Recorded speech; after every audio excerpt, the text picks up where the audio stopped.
내다봤습니다. 내일도 중부지방은 오전에, 남부지방은 오후에 초미세먼지 농도가 나쁨 단계로 높게 나타날 것으로 보입니다. 지금까지 아나운서 김소리였습니다. 4시 뉴스를 마치겠습니다. KBS.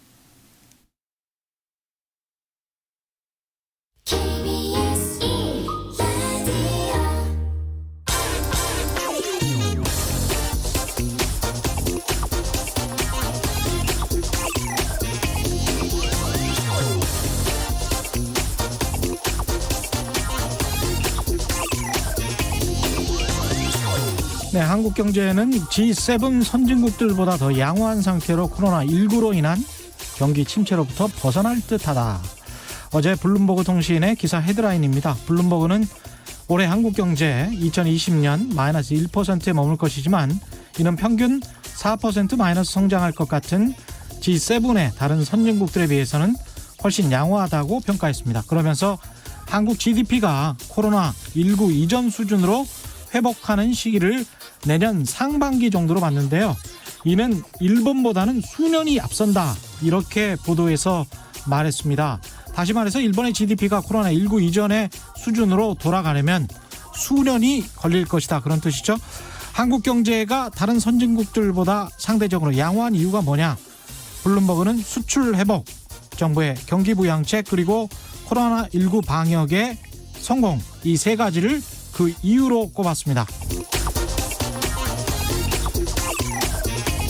네, 안녕하십니까. 세상에 이익이 되는 방송 최경영의 경제쇼 출발합니다. 저는 진실탐사 엔터테이너 최경영입니다. 유튜브 오늘도 함께 갑시다.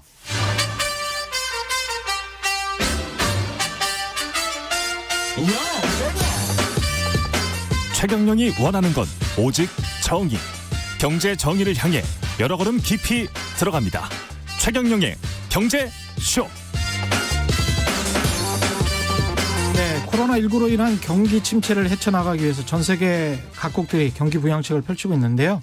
동시에 또 고민도 똑같습니다. 국가 부채로 인한 국가 재정 문제, 빚 이거 어떻게 풀어야 되는지 이 관련해서 최백운 교수 인터뷰했었고 그다음에 이해운 전 의원도 인터뷰를 했는데 박정호 특임 교수와 함께 또 한 번, 여러 번 이렇게 짚어보는 이유는 다양한 분들의 시각을 통해서 여러분들이 그런 다양한 영감, 인사이트, 통찰을 받고 또 다양한 정보를 받으면 객관적으로 우리 시청자, 청취자들이 분석할 수 있다.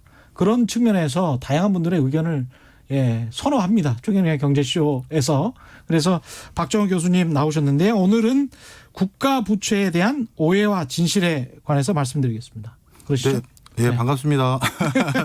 아니 뭐 대가들하고 같이 논의한다니까 갑자기 어깨가 무거워지는데. 아이, 대가 이런 것도 나는 좀 권위주의라고 봐요. 네. 아니 뭐 존중해 주는 뭐 그걸 또 그렇게 또 집어넣으세요. 아니 뭐 다 박사 따신 분들인데. 네. 그 다음부터는 다 경쟁자들이죠. 뭐 좋게 생각해 주셔서 감사합니다.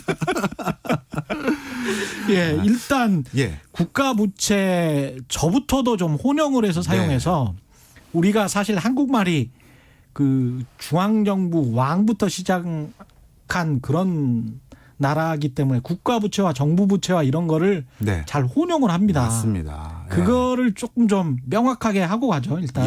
제가 앞서서 다른 뭐 명망 있는 분들 와서 좋은 얘기 해주셨는데요. 거기다 추가로 더 말씀드리고 싶다고 제가 작가님과 PD님, 기자님께 부탁드렸던 이유는 우리 제일 중요한 건 우리 그 청취자들이 판단할 수 있는 게 중요하지 않습니까? 그렇습니다. 그 판단을 하려면 그 워딩이 정확히 뭔지 대충은 알지만 그걸 정확히 짚는 게 필요합니다. 국가 부채 또는 국가 채무라고 부르는데 그게 정확히 뭐냐, 어디까지를 포함하는 거냐, 어떤 근거로 그걸 얘기하는 거냐, 이제 이 얘기들을 드리면서 뭐 뒷부분에 제 소견도 말씀드리려고 하고요. 자, 먼저 이제 국가 채무, 국가 부채라고 하는 것은 국가재정법 91조 제1항에 명시가 되어 있어요. 국가 채무는 국가의 회계 또는 기금이 부담하는 금전 채무 이렇게 표현이 되어 있습니다. 여기에서 국가란? 여기서 국가란 중앙정부와 지방정부를 합친 거고요. 그렇죠. 그러면 중앙정부와 지방정부를 합친 회계 또는 기금이라는 게 뭐냐 이게 중요한데요. 회계라는 것은 일반적으로 국가 예산을 바탕으로 집행된 금액들을 말합니다. 예산이라는 건 우리 1년 단위로 수립되죠. 그래서 1년마다 처절하게 싸우잖아요. 예산 따려고. 국회 예산안 통과. 바로 추경 뭐 이런 거 생각하시면 되겠습니다. 맞습니다. 예. 그래서 1년 단위로 국가의 살림을 어떻게 하는지가 대부분 1년 단위로 진행이 되는데 예. 그렇게 1년 단위로 진행했던 그 결과들을 하다 보면 누적한 채권들이 있겠죠. 채무들이. 그 채무들이 전부 국가재정법 91조에는 예. 국가채무로 일단 들어가고 예. 그럼 기금은 뭐냐. 기금은 국가에서 하는 여러 사업들이나 행위들이 1년 단위로 꼭 끊어질 수 없는 것들이 있잖아요. 예. 단연간 수행돼야 될 수밖에 없는 것들이 있습니다. 그런 거는 국가에서 안정감 있게 사업을 수행하라고 1년 단위로 예산 따로 오지 마라. 그래서 별도의 펀딩을 조성해줘요. 기금이라고. 예. 그래서 그 기금이라는 돈 아래 일정 기간 동안 계속 쓸 수 있는 어떤 자금원을 확보해 주는 겁니다. 그렇죠. 예, 그러면 그 기금도 결국 국가 돈이 예. 1년 단위로 정산이 되지 않을 뿐이지 국가의 자금원이잖아요. 신용보증기금 뭐 이런 거. 뭐 마찬가지입니다. 예. 그래서 거기에서 그 기금에서 생긴 만약에 채무도 국가 채무에 포함시켜야 된다라는 게 국가재정법상 명시되어 있는 국가 채무죠. 예. 자, 그렇다면 요 91조 2항에 국가 채무를 어떻게 구분해서 작성 관리해야 되는지 좀 세부적으로 명시되어 있는데 예. 이거 하나하나를 보면 좀 더 마음에 와닿으실 거예요. 예. 먼저 중앙정부의 채무는 세 가지로 나눠져요. 하나가 우리 흔히 말하는 국채 발행해야 된다, 국채 발행해야 된다는 그 국채. 예. 그다음 두 번째가 차입금입니다. 그다음에 세 번째는 국고채 부담 행위라는 게 있어요. 예. 요 세 가지인데요. 하나씩 설명을 드릴게요. 국채. 먼저 예. 국채는 국고채권이라는 게 있는데 예. 국채도 다시 세 가지로 나눠져요. 크게. 예. 국고채권, 외국환 평형기금 채권, 예. 국민주택채권 세 가지입니다. 그런데 예. 국고채권은 국가가 이렇게 살림살이를 하다 보면 세입보다 세출이 많을 때가 있을 거 아니겠습니까? 그렇습니다. 예. 바로 그럴 때 세입 부족분에 대해서 뭔가 지출은 더 해야겠고 돈이 필요하잖아요. 예. 그럴 때 이 국고 채권을 발행해서 예. 돈을 어디선가부터 조달 받아가지고 예. 살림의 부족분을 채우는 그럴 때 쓰는 게 국고 채권이죠. 어딘가로부터는 국내에서 하는 거죠? 국내도 있고 해외도 해외. 있는데요. 예. 이것도 미리 말씀드리면 예. 2019년 기준으로는 해외에서부터 우리가 이렇게 뭐라 할까요? 차입을 한다든가 이런 거는 제로예요. 예. 그러니까 자체적으로 조달을 하고 있다. 이렇게 그렇죠. 보시면 되겠습니다. 자, 그래서 국고채권은 그 용도고 외국환 평형기금 채권이라는 건 외환시장을 안정시켜야 되잖아요. 그렇죠. 그런데 외환시장, 환율시장이라는 건 결국 우리 돈과 외국 돈의 교환 비율인데 그렇습니다. 우리가 외국 돈을 갑자기 어디서 순간 조달할 수는 없잖아요. 그렇습니다. 그러면 환율을 조정하기 위해서 우리가 할 수 있는 건 우리 돈의 양을 조절하는 것밖에 없겠죠. 그렇습니다. 우리 돈을 더 많이 풀든지 예. 더 많이 회수해서 우리 돈을 귀하게 만들든지 상대적으로 뭐 흔한 걸로 만들든지 이렇게 하는 거겠죠. 그렇습니다. 따라서 외환 시장을 안정시키기 위해서 우리 돈을 빌리고 이렇게 해서 수급을 조정하는 용도로 채권을 발행하는 게 외국환 평형기금 채권입니다. 예. 그러면 국고채권과 외국환 평형기금 채권 이 두 개만 비교해 보면 예. 만약에 이제 이런 거잖아요. 국가가 부채가 많아졌어요. 근데 그 부채라는 것도 다 질이라는 게 있지 않습니까? 그렇죠. 나쁜 뭐 질이 있고 악성 채권 우리가 그렇죠. 이렇게 말하죠. 예, 그리고 이거는 도저히 앞으로도 갚기가 어려운 채권이 있을 수 있고 예. 이건 일시적으로 잠깐 빌린 거 아니야 이런 것도 있을 수 있잖아요. 부실 채권. 네. 예. 그래서 건전 채권. 뭐 그런 거겠죠. 예. 근데 외국환 평형 기금 채권이 많아졌다는 것은 언젠간 이건 환율이라는 게 오를 때 있으면 내릴 때도 있으니까 그렇죠. 요런 거는 사실 부채가 여기 때문에 많이 늘었다라고 하면 저는 크게 걱정할 이유는 없다고 생각을 해요. 그렇습니다. 예. 근데 앞서 잠깐 말씀드렸던 국고 채권이 계속 늘고 있다는 건 예. 뭔가 국가가 구조적으로 써야 될 돈은 계속 있는데 세입이 안 들어온다는 얘기잖아요. 그렇죠. 그러니까 국고 채권으로 인해서 국가 부채가 늘어났다라고 하면 이거는 우리가 자세히 들여다보고 그렇습니다. 새로운 어떤 국가의 리빌딩이라고 해야 되나요? 세입 세출을 다시 만드는 정책 입안을 다시 해야 되는 거죠. 예, 이게 네. 이제 기획재정부 산하에서 하고 네. 있습니다. 예. 네. 그다음에 마지막으로 아까 말씀드렸던 게 국민주택 채권인데 예. 이거는 임대주택 등 서민 주거 안정을 위해서 재원 확보하기 위한 거니까 그렇죠. 이거 금액도 얼마 되지도 않아요. 돈이 예. 많이 쓰지도 않았습니다. 예. 그래서 이거는 뭐 크게 미비한 정도다. 예. 이렇게 보시면 될 것 같습니다. 예. 자, 그러면 이제 국채 설명 다 드렸고요. 그다음에 차입금인데 차입금. 그럼 많은 분들이 경제학 공부 좀 하신 분들은 저한테 이렇게 물어보세요. 아니 채권을 발행하는 거나 차입금이나 그렇지. 똑같은 거 아니냐. 그것도 빌린 거고 이것도 빌린 거고. 건데 예. 뭐가 차르냐. 예. 이게 아주 정확한 질문이신데요. 예. 차이가 하나 있어요. 차입금은 예. 법정 유가증권을 발행하지 않아요. 아, 법정 유가증권을 발행하지 않고 돈을 빌리는 행위. 그거는 차입금.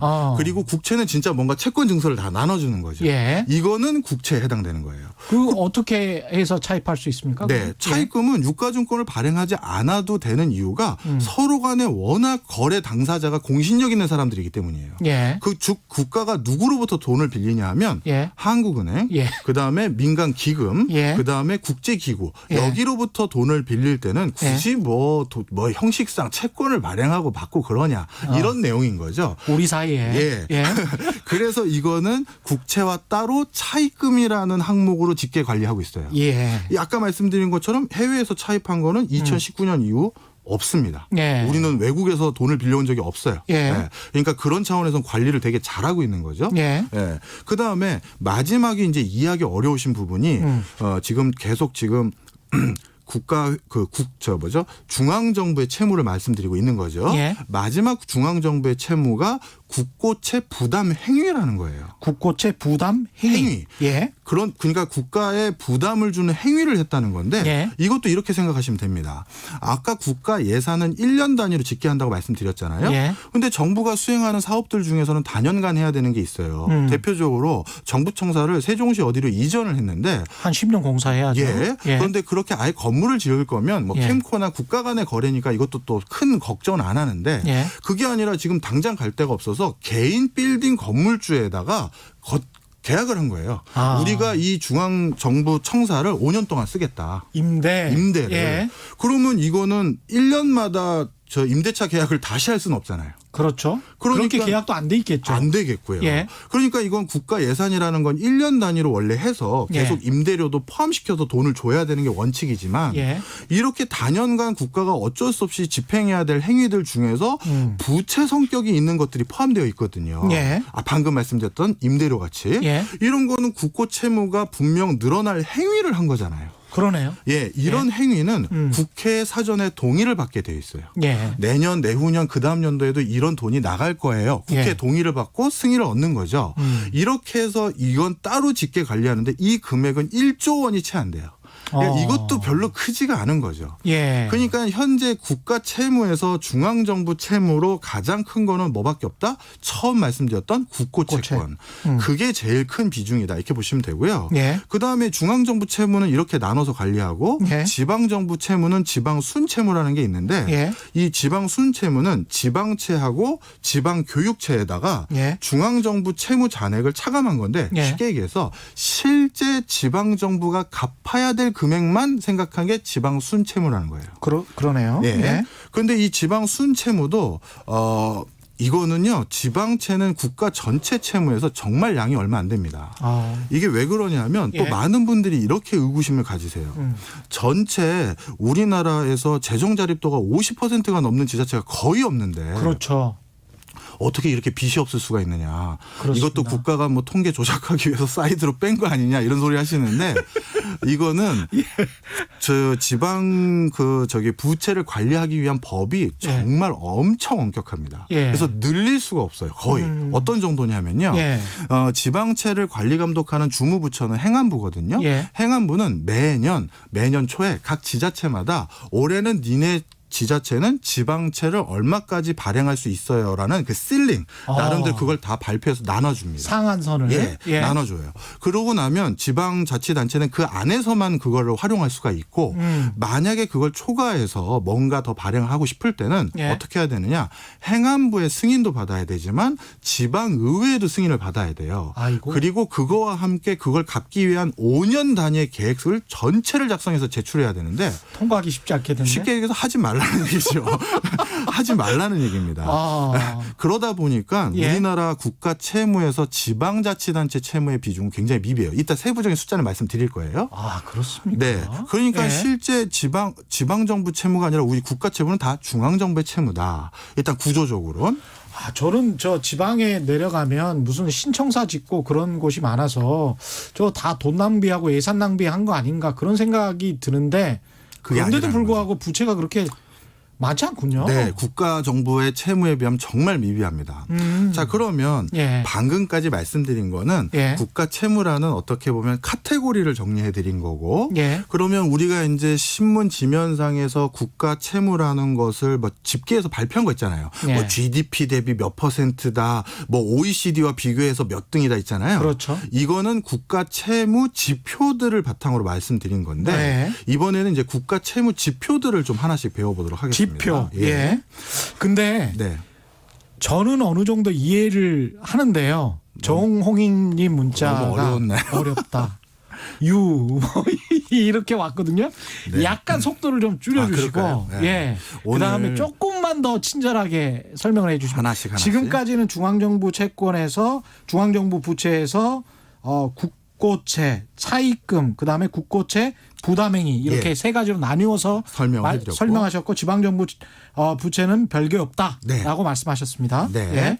자, 그러면 방금 말씀드렸던 것을 예. 지표로 산출하기 위한 기준이 세 가지가 있습니다. 예. 하나는 국가 채무라고 해서 이거를 영문으로 D1이라고 불러요. 예. 이게 있는데 그럼 이 D1에는 뭐가 포함된 것이냐? 예. 우리 국가에서는 국가재정법상 국가 채무는 지금 말씀드렸던 D1만 국가 채무라고 하는 겁니다. 중앙정부 플러스 지방정부의 예. 부채.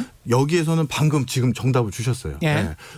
중앙정부와 지방정부의 회계 기금으로 우리가 얻게 된 부채. 예. 그걸 아까 세부적으로는 좀 전에 설명드렸고 예. 그게 D1이에요. 예. 그런데 이 D1은 국제 비교에는 아무도 사용하지 않고요. 예. 이 D1은 그럼 우리나라 정부가 자의적으로 마음대로 만든 거냐? 그건 아닙니다. 예. IMF에서 준용하는 기준이 있었어요. 예. 그 IMF 기준을 바탕으로 국가 채무를 다른 나라와 동일하게 집계한 것이긴 하나 OECD나 이런 다른 나라와 실질적인 부채 규모를 비교할 때는 이건 쓰지 않습니다. 예. 그 이유가 왜 그러냐면 예. 실제 국가 경영 살림살이를 수행하는 방법은 굉장히 다양해요. 그렇죠. 그러다 보니까 이런 경우들이 많죠. 어떤 곳은요.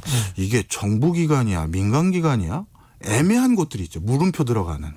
중국 같은 나라도 있으니까. 네. 예, 그렇죠. 예. 그리고 우리나라 같은 경우도 예를 들어서 무슨 진흥원 그러면 이건 민간인가 공공인가. 그렇습니다. 그리고 공사공단이면 이거는 뭐 당연히 예. 뭐 공공기관이라고 할 수 있겠죠. 그렇죠. 그렇다면 도대체 이들의 부채는 누가 감내하는 거지 이런 고민들이 있을 거잖아요. 거기다 좀 묘하게 명시돼 돼 있는 곳이 있어요. 준공공기관이라는 곳이 있습니다. 맞습니다. 예. 그리고 제 기억으로는요. 예. EBS는 공공기관에서 빠졌거든요. 예. 그러면 EBS는 공공기관에서 빠졌으니까 국가 재정이 전혀 안 들어가는 거냐? 만약에 EBS가 막 그럴 일은 없겠습니다만 큰 경제적으로 어려운 일이 생기면 그 예. 국가가 완전히 모른 척해도 되는 거냐 했을 때 그것도 퀘스천 마크가 있단 말이에요. 그렇습니다. 예. 지금은 그래서 전 세계적으로 이렇게 하이브리드라 기관이라고 저희들끼리는 부르는데 하이브리드. 예, 민간 성격도 있지만 공공 성격도 같이 있는 예. 이런 것들은 국가가 완전히 모른 척할 수는 없거든요. 그렇죠. 그래서 이런 것들을 포함시키기 위해서 그 OECD 같은 경우는 예. OECD는 일단 국가의 기능이 점점 더 강화될 수밖에 없잖아요. 그렇죠. 국민소득이 높아지니까 국민들이 요구하는 국가 서비스가 당연히 수준이 높아질 수밖에 없겠죠. 당연합니다. 예. 복지, 문화, 뭐 이런 SOC 이런 게 많으니까요. 예. 그럼 그거를 정부 부처가 직접 제공할 수는 없기 때문에 예. 비영리 공공기관들을 많이 만들어서 거기서 수행하게 해요. 예.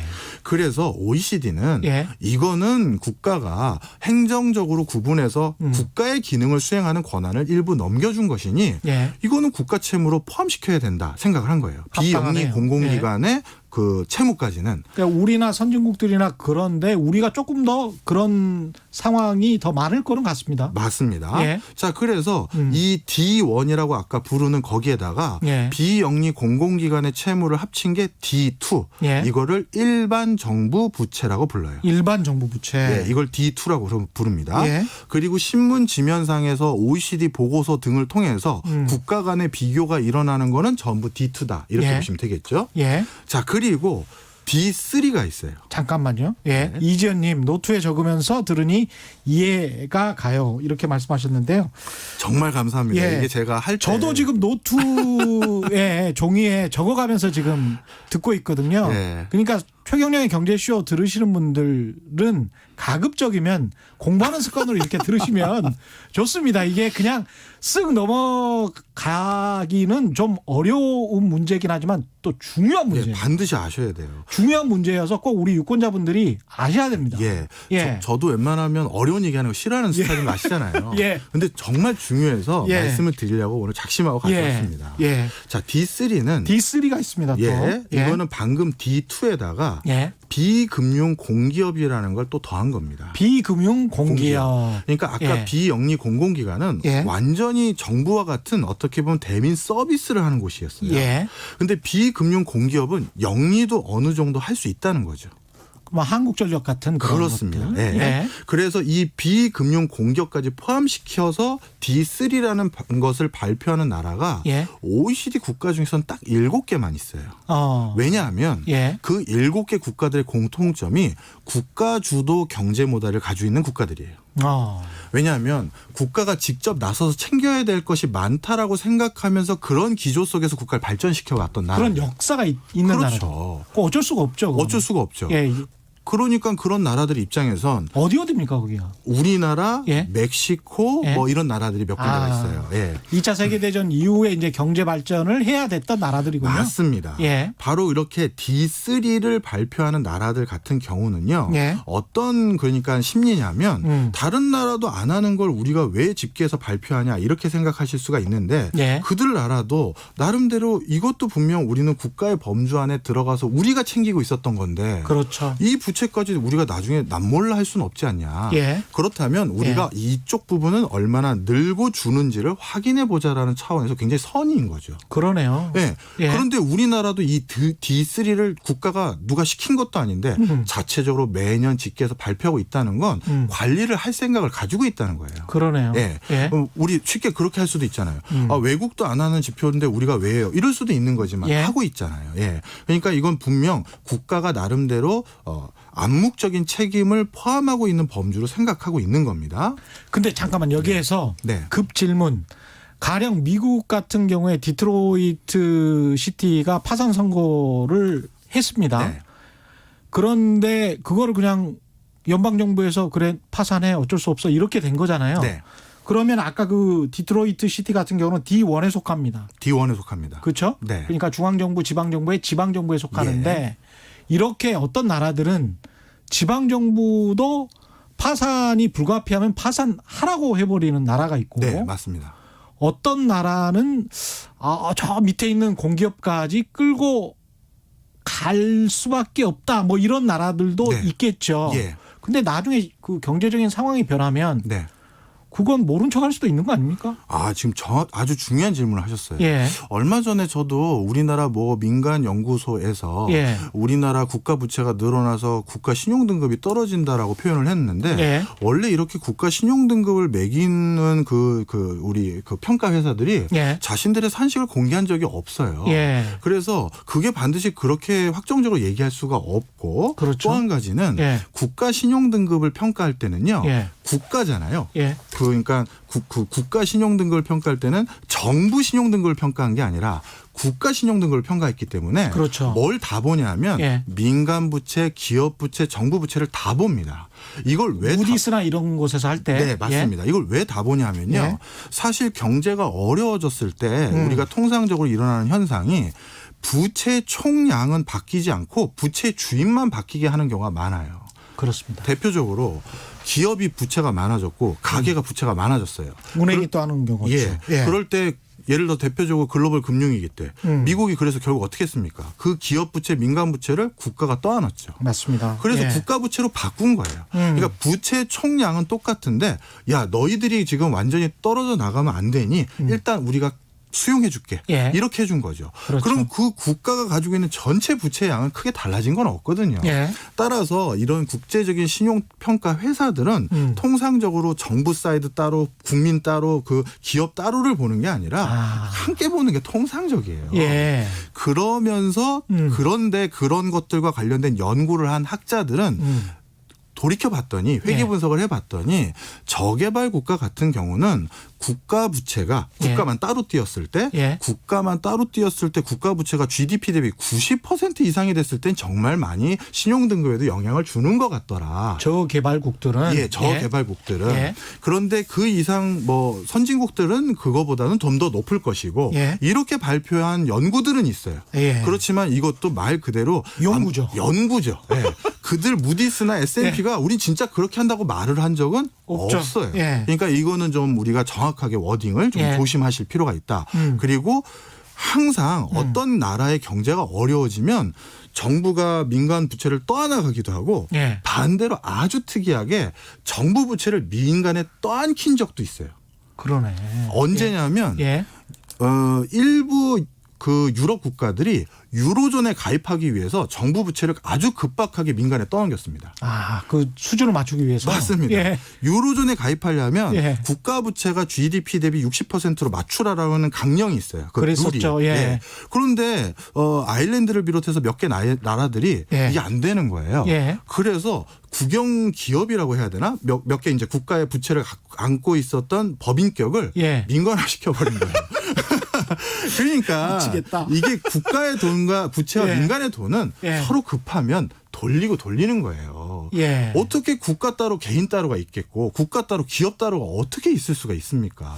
그러니까 우리도 가계 부채가 뭐 한 1,800조 정도 되고 국가 정부 부채는 상대적으로 좀 괜찮다라고 합니다만은 그 가계 부채 중에서 사실은 정부가 떠안을 수 있는 목이 나중에 꽤 발생할 수 있기 때문에 그럴 수도 있는 거죠. 예. 그래서 뭔가 국가의 부채를 관리할 때는 잠깐 옆으로 세긴 했지만 예. 가계 부채는 얼마인지 기업 부채는 얼마인지도 봐야 되는 거예요. 종합적으로 봐야 된다. 네. 예. 그래서 이쪽에서 문제가 생기면 당연히 국가는 그러라고 있는 거잖아요. 그때 도와주라고. 그렇습니다. 예. 그러면 야 우리 국가 부채는 지금은 조금 더 견실할 필요가 있어. 왜? 가계 부채가 다른 나라보다 훨씬 높아. 기업 부채가 훨씬 높아 하면 여기서 세이브를 해놓고 대비하고 있어야죠.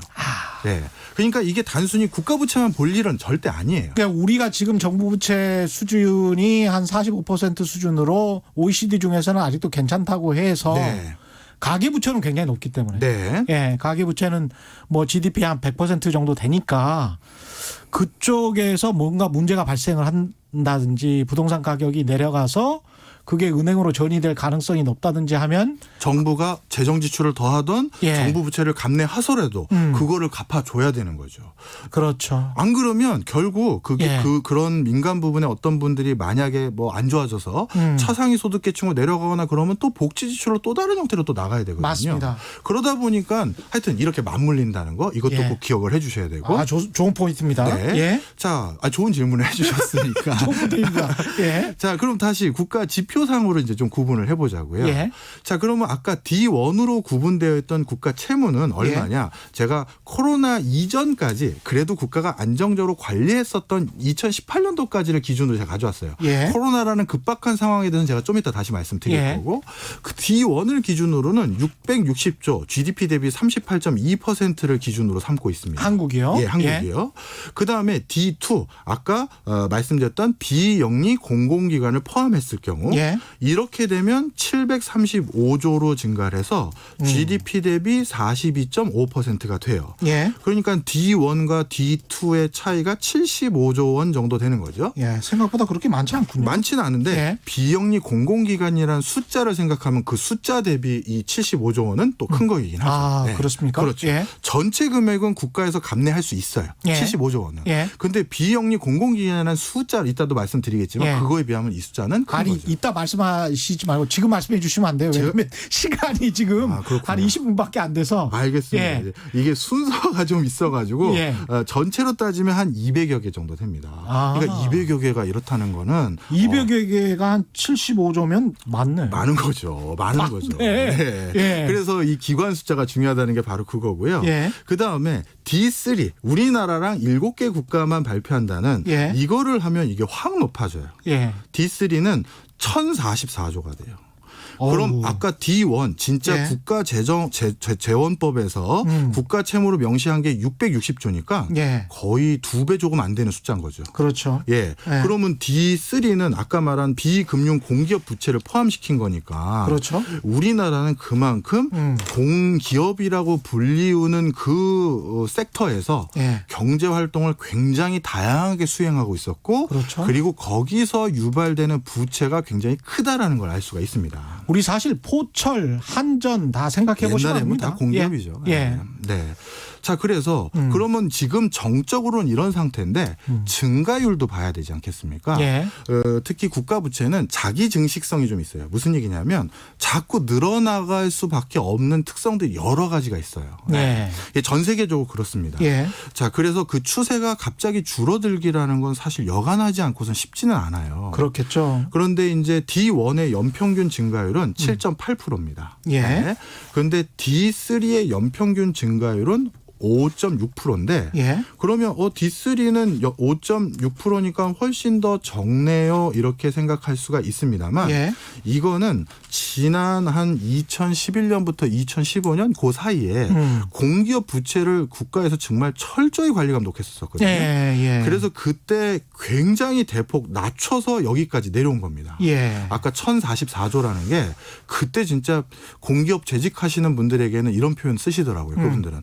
진짜 우린 뼈를 깎는 감축을 했다라고 말씀하시는데 예. 그때 최대한 줄인 숫자가 여기에 해당된다라고 보시면 될 것 같아요. 예. 그럼에도 불구하고 적지 않은 숫자입니다. 그러네요. 네. 예. 그래서 자, 그럼 정리를 하면 일단 GDP 대비로 실질적으로 자, 이거부터 말씀을 드려보고 싶어요. 예. 그럼 우리나라에서 지금 활동하는 공기업이라고 불리우는 예. 인천공항공사, 예. 코레일, 예. 뭐 지방 공기업들도 여기 포함되거든요. 그렇죠. 서울교통공사. 예. 만약에 이런 데서 부도가 났다. 예. 그럼 국가가 그걸 모른 척 할 수 있는 부채냐. 뭐 한국가스공사다 그러면 가스 공급이나 이런 것들이 문제가 될 텐데 그럼요. 네. 그거는 개입을 할 수밖에 없지 않겠습니까? 예, 맞습니다. 예. 만약에 그렇다면 예. 이것도 국가가 부채로 관리 감독을 해야 되는 고려해야 될 범죄에 포함될 수도 있어요. 그러네요. 예. 예. 그러니까 외국은 우리나라 같은 경제 생태계를 안 가지고 있기 때문에 예. D3가 없는 거예요. 그러고 보니까 이제 가스나 공급 이런 것들도 외국은 민간 기업들이 하는 경우가 많고 그렇죠. 철도도 민영화된다고. 그다음에 상수도나 물 공급 같은 경우도 민간 기업들이 해서 가격이 굉장히 높은 경우가 많습니다. 그렇죠. 맞습니다. 예. 그래서 어느 곳에서 내가 수도 받을지 이것도 결정하는 나라도 많거든요. 예, 맞습니다. 그러다 예. 보니까 우리나라는 이런 걸 고려하셔야 된다는 거죠. 그러니까 직접 비교만 해서 숫자만 가지고 외국보다 몇 퍼센트 이렇게 생각하면 안 된다는 거예요. 또 그거에 따른 장단이 사실은 있어요. 다 그러니까 있어요. 수도세랄지 전기세를 상대적으로 한국이 외국 생활 해보신 분들은 알겠지만 굉장히 저렴하거든요. 싸죠. 예. 거저죠. 예. 서비스의 질에 비해서는 정말 세계 최고 수준인데 네.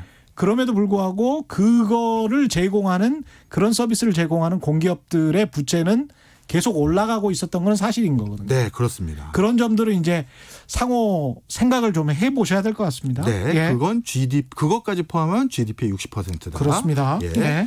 자, 그다음에 지금까지는 국가재정법에 대해서 제가 말씀을 많이 드렸는데요. 예. 국가회계법이라는 게 있습니다. 예. 왜 이거는 따로 분류하는지까지는 제가 잘 모르겠어요. 근데 국가회계법에는 예. 새로운 계산 과목이 있는데 예. 연금 충당 부채라는 겁니다. 이 연금 충당 부채에는 예. 뭐가 들어가 있냐면 쉽게 얘기해서 공무원 연금하고 예. 군인 연금이에요. 예.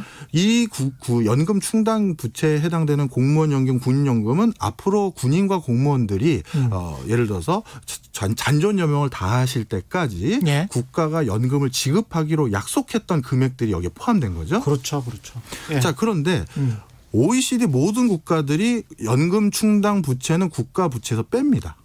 이게 우리나라만 뭐 편법적으로 살짝 빼고 눈 가리고 아웅하려는 게 아니라 모든 국가가 다 빼요. 그 이유는 예. 국가 채무를 관리하는 첫 번째 원칙은 그 채무가 확정적이어야 되는 거예요. 예. 그래야 객관적이잖아요. 그렇죠. 근데 연금 충당 부채 같은 경우 연금법을 또 어떻게 개정할지도 모르겠고 그리고 미래에 제공하는 연금 산출 금액이라는 게 지금 어떻게 산출하느냐에 따라서 또 바뀌기 때문에 예. 이거를 국가 채무에 포함시켜서 다 넣어버리면 그 숫자 자체 객관성이 많이 흔들려 버리는 거죠. 그렇습니다. 그러다 예. 보니까 OECD는 지표의 객관성을 위해서 연금 충당 부채는 빼버리는 거예요. 예. 네. 그리고 이 연금 충당 부채는 무조건 국가가 다 벌충하는 게 아니라 이 연금을 우리가 운용하는 과정에 수익이 또 생기잖아요. 그렇습니다. 그러니까 그 수익이 생기는 부분을 빼고 벌충을 해야 되니까 예. 얼마를 벌충해야 될지를 모르는 거죠. 그렇습니다. 그러니까 당연히 이렇게 불확실한 걸 함부로 넣어버리면 국가 채무 통계 지표를 누가 믿겠습니까? 그리고 가령 우리가 뭐 한 700조가 국민연금이라고 치면 700조에서 5% 수익만 해도 연 35조 원의 수익을 얻게 되는 거니까요. 네, 예. 그렇죠.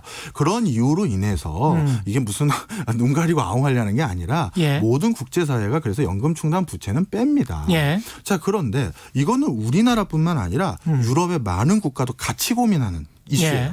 만약에 그럼 연금 충당 부채 이거는 그럼 국가가 모른 척할 수 있는 금액이냐? 나중에. 나중에. 그런데 여기서 이제 우리나라의 연금 충당 부채 규모를 좀 포함시켜 보면 어떻게 되는지 우리나라 상황을 말씀드리면요. 예. 이것까지 유럽도 포함시키면 유럽도 지금 머리 터져요. 그런데 이제 우리나라만 벌써 말씀을 드리면 예. 연금 충당 부채를 포함시킬 경우 GDP 대비 어떻게 일단 금액 총액이 얼마가 되냐면 예. 1,555조가 돼요. 그럼 아까 우리 D3가 1,044조였는데 예. 500조가 더 느는 거죠. 예, 이거는 코로나19 이전에 2018년 통계를 가지고 기준으로 말씀하시는 말씀드리는 겁니다. 거죠. 예. 네. 그러면 이 1,555조까지로 해서 GDP 대비 그럼 부채가 얼마라고 이걸로 따지면 얼마가 되냐면 예. 89.9%가 돼요. 그렇게 되네요. 네. 예. 그리고 연평균 증가율은 8.6%가 됩니다. 이걸 뭐 D4라고 할까요? 뭐라고 그럴까요? 할까요? 우리 D4라고 할까요? 예, D4라고 우리 하면 예. 최경영 경제쇼에서는 이걸 D4를 최초로 예, D4입니다 이게 연금까지 다 포함해서 예. 이렇게 되는 겁니다. 예. 자, 그러면 이 연금과 퇴직금이라고 불리우는 이 통칭한 부채의 연평균 증가율은 얼마가 되느냐? 예. 아까 국가회계법상 일반적으로 나머지 부채의 연평균 증가율은 8.6%인데 이 연금 부채 증가율은 11.9%예요. 훨씬 가파르죠. 그럴 수밖에 없죠, 사실은. 그렇죠. 예. 맞아요. 예. 그럴 수밖에 없습니다. 자, 그래서 예. 그러면 이것도 국가 부채 포함시켜서 관리 감독을 해야 되는지에 대한 또 우리가 판단이 필요하는데요.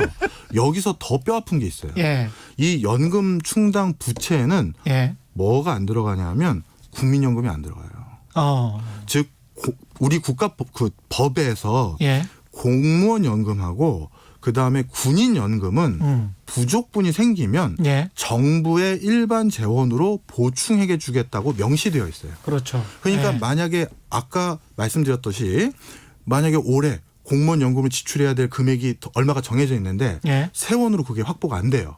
그럼 국고채를 발행해서 부족분을 돈을 빌려다가 예. 국가가 그걸 지급하겠다라는 게 법으로 명시되어 있다는 거죠.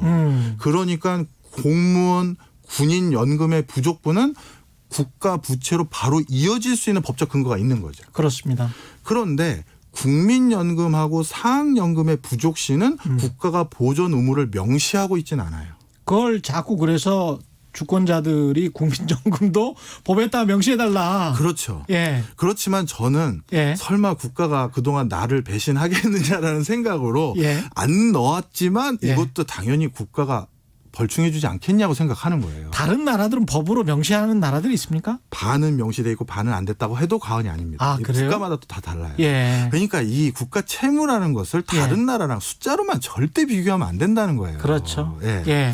그 나라의 결국 살림이잖아요. 예. 우리 집안 살림이거든요. 그럼 톡 까놓고 우리가 얘기해야 된다는 거죠. 톡 까놓고 이야기해야 됩니다. 네. 예. 자, 그러면 예. 자 지금 아까 1,500조 가까운 돈에는 예. 국민연금 부족분하고 사학연금 부족분도 빠져 있는 건데 그렇죠. 이 두 가지는 그럼 시계열이 어떻게 되냐 하면요. 이 두 가지 시계열을 제가 살펴봤는데 예. 국민연금 같은 경우는 2035년이 연금 금액이 정점을 찍고요. 예. 그 이후로 이제 연금 금액이 슬슬 줄어들기 시작하다가 2034년? 네, 예. 35년. 예. 그러다가 44년부터 정말 급속히 돈이 나가게 됩니다. 그렇죠. 초고령 사회가 되기 때문이죠. 예. 이제 수령자들이 훨씬 늘어나서 그렇습니다. 그래서 2044년부터 국민연금은 정말 급속히 펀딩 자금이 빠져서 예. 이거는 제가 계산한 거가 아니라 국회 예산 전체처에서 예. 본인들이 계산해서 발표한 거예요. 예. 2060년에는 고갈이 예정되어 있다라고 말을 해놨어요. 예, 그렇죠. 예. 그럼 2060년에 고갈되면 그 뒤부터는 국민연금도 결국은 국가가 책임져 준 거니까 법에서 명시는 안 했지만 그렇죠. 그럼 이것도 국가가 어떻게든 부채를 땡겨서도 우리한테 줘야 되는 돈이잖아요. 그렇죠. 이것도 이제 우리가 톡 까놓고 얘기를 해야 된다는 거죠. 예. 그다음에 사학연금은 더 빨라요. 사학연금은 언제냐면 2040년이 고갈 예정이라는 게 국회 예산정책처의 또 전망입니다. 예. 그러면 수많은 학교 선생님, 저도 여기에 포함되는데 사학연금에 이제 그럼 2040년에 고갈된다라고 하면 예. 못 이제 받게 되시는 거예요? 이거 저도 이제 국회 앞에 피켓팅을 해야 예. 되나 예. 이런 생각이 드는데 예. 바로 이런 상황이라는 거죠. 어. 그래서 국가 채무를 법에서 명시하고 국제사회에서 같이 비교하고 얘기한 것들은 있죠. 예. 그걸로 우리가 비교할 수 있어요. 단순하게. 예. 하지만 그것만 가지고 채무라고 할 수 없다는 거죠. 그렇죠. 예를 들어서요. 제가 살림을 하는데 은행에서 돈도 빌리고 그다음에 뭐 국가에서 정책 자금도 좀 빌려서 예. 얼마의 대차 관계가 있다고 치겠습니다. 예. 그러면 그건 제 분명한 빚이에요. 예. 하지만 제 30년 지기 친구한테 예. 친구야 나 결혼하니까 3천만 원만 빌려줘. 음. 돈 계약서는 안 썼지만 빌렸어요. 그렇죠. 그리고 아버지 어머니한테도 1억만 빌려주세요 아버지 해서 빌렸어요. 음. 그럼 이 3천만 원 1억은 안 갚아도 되는 돈인가요? 예. 저는 그건 아니라고 보거든요. 예. 10분밖에 안 남아서 네. 문자 좀 소개해드리고 제가 가장 이제 궁금한 거는 이걸 이제까지의 어떤 그 수치로 쭉 설명을 해주셨는데 이게 사실은 이제 캐시 플로우가 가장 중요하지 않습니까? 네. 그래서 어떻게 하면 현금을 창출해서 매년 예산을 집행해 나가면서 그러면서 필요한 곳에 부채가 많이 나는 곳에 또 적절히 지급을 하고 만약에 국민연금이나 사학연금 이런 것들이 위태롭다면 또 적절히 그렇죠. 또 보완을 해야 되겠죠. 근데 그쪽에서 또 계속 또 캐시가 발생하는 현금이 창출되는 그런 것들도 있을 것이기 때문에 그런 어떤 보완책이나 이런 것들도 좀 같이 말씀을 해 주시면 좋을 것 같고요. 네. 8998님 기자님도 수도세 전기세라고 제가 그랬군요. 그렇죠. 맞아. 우리. 수도 전기 사용요금이죠. 사용요금이죠. 사용요금입니다. 예. 원창희님 죄송합니다. 지난번 방송에서 최봉훈 교수님께서 질문한 D2 금액에 대해서 퍼펙트하게 답을 하시네요. 한꺼번에 다 같이 보시면 좋을 것 같습니다. 지난주 화, 수 방송 같이 보시면 또 유익할 것 같고요. 연금 부자대기님은 오늘 새로운 사실을 많이 알게 되네요. 매우 유익한 시간입니다. 전 개인 부채는 없는데 국가 채무로 인해서 저도 채무자가 되는 건가요? 이렇게 생각하실 수도 있겠습니다. 녹수님, 정부의 민낯이 점점 보이는 것 같은 건 기분 탓이겠죠? 양극화가 심화될 것 같은데 상위 계층으로 무슨 짓을 해서라도 빨리 올라가야 할 것 같네요. 이건 또 어떤 기분이신지. 최윤선님, 부를 좀 나누려 하면 공산당으로 규정짓는 여론부터 바꿔야 합니다. 이런 의견이시고 나대노님 이 방송 못 들은 사람 없게 해주세요. 청취자 여러분 입소문 좀 많이 좀 내주시면 좋을 것 같고요. 이상료님 이명박 정부의 자원부채 광물공사 같은 것 정부 부채입니까? 맞죠? 네. 이거 같은 경우는 이제 공기업에 해당되니까 그렇죠. D3에 해당되겠습니다. 예, 일반 정부 플러스 비공용 공기업이라고 했으니까요.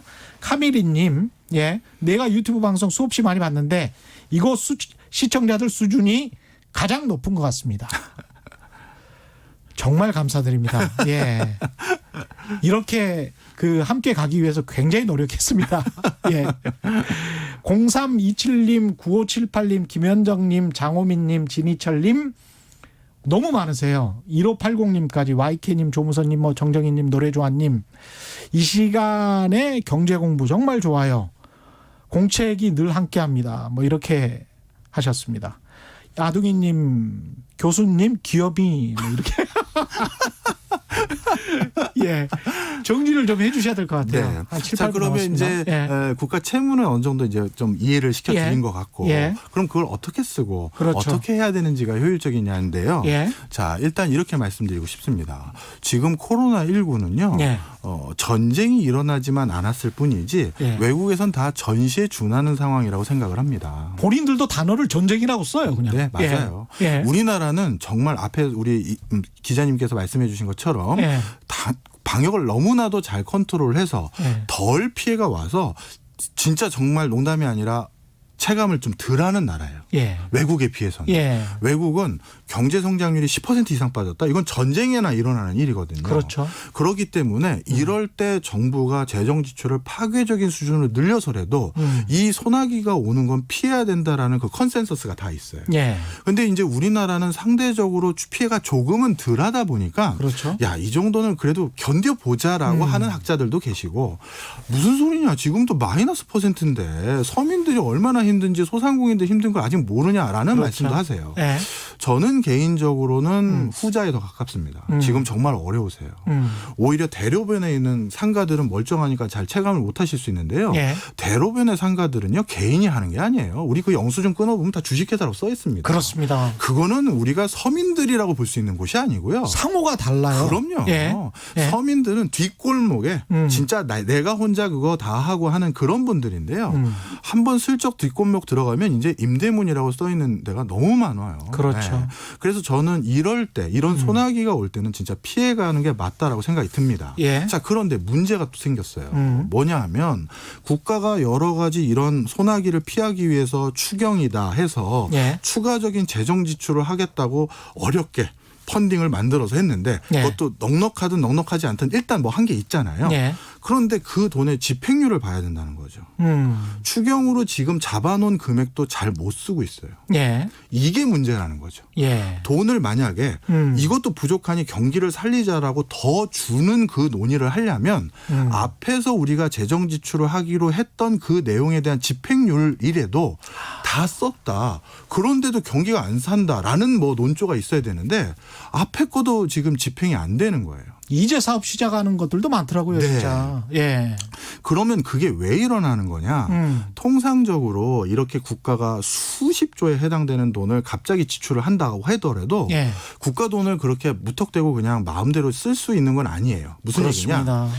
반드시 그 쓰는 용처에 대한 세부적인 사업 계획안이 있어야 되고 예. 비목들이 다 나와 있어야겠죠. 그래야 됩니다. 그래야 국회에다가 동의를 받아서 이런 용도에 이거 5천억 뭐 200억 1조 이렇게 해서 그게 합산돼서 추경에 들어가는 거니까요. 그렇지 않으면 공무원들이 처벌받죠. 그럼요. 예. 그러면 갑자기 생각을 해보세요.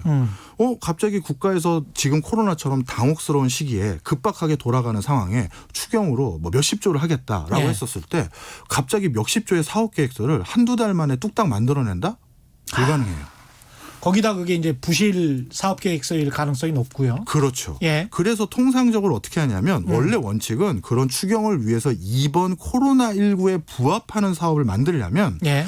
국가의 어떤 주무부처가 그런 사업 계획안을 만들기 위해서 용역 발주를 조달청에 올리고 그렇습니다. 그런 입찰 공고 기간 지나서 경쟁 입찰을 해서 누가 낙찰을 받고 사업 계획서를 써와야 되는데 그러네. 그 예. 기간이 안 되죠. 그렇습니다. 그러면 이 사업 계획서는 다 어디서 만들어진 거냐? 예. 옛날에 검토했다가 빠꾸 먹은 거. 사무관들 저 책상 서랍에서 만들어진 그렇죠. 거죠. 야, 예. 뭐 좀 들고 와봐. 이게 되는 거죠. 그럼 이제 끄집어 오는 거예요. 예. 그리고 합산을 하는데 금액이 모자르다, 금액이 남다면 파인 튜닝 하는 거죠. 야. 예. 예, 금액 맞춰야 돼. 맞춰야 되는 거죠. 예. 그렇게 해서 들고 간 거예요. 물론 그 중에는 뭐 제가 다 폄하하고 싶지는 않습니다. 아니 굉장히 중요한 말씀하시는 네. 거예요 지금. 예. 뭐 다 폄하하고 싶지는 않고요. 예. 아차상도 있겠죠. 예. 진짜 했으면 좋을 텐데 그 당시 예산이 부족해서 뒤로 빠진 거는 이번 기회에 할 수도 있겠지만 예. 저는 정말 경제성도 없었던 것이 이런 추경 때 팍팍 안 올라온다라는 보장도 없다고 생각해요. 맞습니다. 예. 그러면 그렇게 부실한 사업 계획안으로 뭔가 추경에 통과된 거는요. 실제 민간에 뿌리려고 해도 민간에서 그걸 받아주는 데가 없거든요. 왜? 말이 안 되는 거니까. 그러니까 이게 정부 관료들이 민간의 아이디어를 적극적으로 받아들일 준비가 돼 있어야 되고 그걸 자꾸 그 과거 서랍에서 꺼내니까 지난 정부 정책 보도자료하고 거의 비슷한 것들이 정말 많아요. 많죠. 예. 그래서 제가 아는 많은 사무관님들은 보도 자료도 지우지 않습니다. 언제 쓸지 모르니까 다시. 예. 자, 그래서 예. 저는 이런 위급 시기에는 재정 지출을 더 늘려야죠. 음. 근데 늘리는 데는 동의를 하고 싶은데 제가 더 늘리라고 선뜻 말을 못하는 게 늘려둔 돈도 지금 쓰지도 못하는 이 구조적인 악순환. 아. 지금 이게 더 큰 문제가 아닐까 저는 그렇게 말씀드리고 예, 싶습니다. 행정 실행의 문제, 야 이런 것들까지 다 지적을 해주셨네요. 그리고 이제 앞서 쭉 말씀하신 거에 이런 뜻이 있으신 것 같아요. 사회적 합의와 논의를 위해서 제대로 잘 알고 그리고 제대로 토론해서 그래서 합의를 이끌어내자. 맞습니다. 뭐 막 싸울 일은 아니다. 그럼요. 예, 알겠습니다. 이국범님 오늘 최고 강의. 예, 시간이 아쉽네요. 조만간 빠른 시간에 다시 모시겠습니다. 지금까지 박정호 명지대학교 특임교사 함께했습니다. 고맙습니다. 감사합니다. 예, 저희가 준비한 최경영의 경제쇼는 여기까지입니다. 저는 KBS 최경영 기자였고요. 내일 4시 5분에 다시 찾아뵙겠습니다. 지금까지 세상에 이익이 되는 방송 최경영의 경제쇼였습니다. 고맙습니다.